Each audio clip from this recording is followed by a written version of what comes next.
सम्मानित साथियों, आज मैं आपको दो सब्सिडियों की कहानी सुनाऊंगा। एक 60 रुपए की और दूसरी 99,60,000 रुपए की। आपको याद है जब गैस के दाम अचानक से बढ़ा दिए गए तब सब्सिडी रूपी लालच का लॉलीपॉप देकर आम जनता को आसानी से भरोसे में ले लिया गया। आज वो सब्सिडी मिलती कितने की है? शायद 59 या 60 रुपए। लेकिन ये 60 रुपए भी ऐसा लगा जैसे मानो कोई खुद अपनी जेब से दे रहा हो। और फिर सामने आए माननीय प्रधानमंत्री श्री नरेंद्र मोदी जी। देश की जनता को मंचों से कहे, अपने मन की बात कार्यक्रम में कहे कि आप देश हित में अपनी सब्सिडी छोड़ दें, आपका ये त्याग देश के काम आएगा। और देश की जनता ने क्या किया? देशभक्ति की भावना से ओतप्रोत होकर 60 रुपए जैसे मिलने वाली अपनी छोटी सी गैस सब्सिडी को भी छोड़ दिया।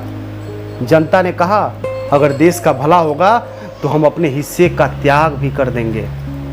सवाल यहीं से उठता है, अगर यह काम देश की आम जनता कर सकती है तो फिर सरकार में बैठे मंत्री क्यों नहीं कर सकते?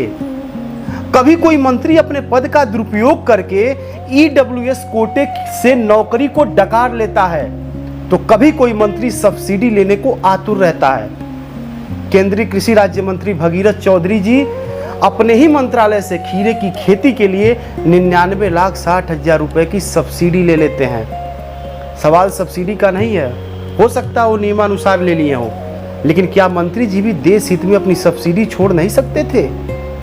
एक मंत्री जी के सब्सिडी छोड़ने से बहुत से छोटे छोटे गरीब किसानों का भला हो सकता था। किसान खेत में मेहनत करता है, धूप में जलता है, बारिश में भीगता है और फिर कई बार उसे अपनी ही योजनाओं के लिए महीनों महीनों दफ्तरों के चक्कर लगाने पड़ते हैं।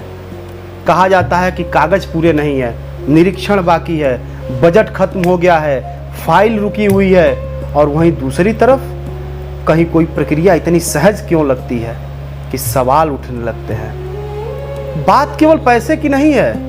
अगर 60 रुपए की सब्सिडी छोड़ने वाला नागरिक यह महसूस करे कि उसकी भावना का सम्मान नहीं हुआ है तो यह केवल आर्थिक मुद्दा नहीं रहता, यह नैतिक मुद्दा बन जाता है। एक बात और ध्यान दिया आपने, माननीय मंत्री जी की सब्सिडी कितने की मिली? 99,60,000। हो सकता है इतना ही बना हो या फिर मनोविज्ञान को पूरी तरह समझा गया हो, क्योंकि 1 करोड़ बोलो तो थोड़ा भारी लगता है, लेकिन 99,60,000 बोलो तो थोड़ा ठीक ठाक लगता है। याद कीजिए, जब आप किसी शॉपिंग मॉल में जाते हैं तो वहाँ का रेट 100 की जगह 99, 200 की जगह 199 और 500 की जगह 499। मतलब मनोविज्ञान का पूरा ध्यान रखा गया होगा। वाह रे व्यवस्था! मेरा देश सिर्फ टैक्स देने वालों का नहीं है, यह देश सिर्फ त्याग करने वालों का भी नहीं है, यह देश बराबरी चाहने वालों का भी है। और बराबरी का मतलब यह नहीं कि सबको एक जैसा पैसा मिले, एक जैसा पद मिले।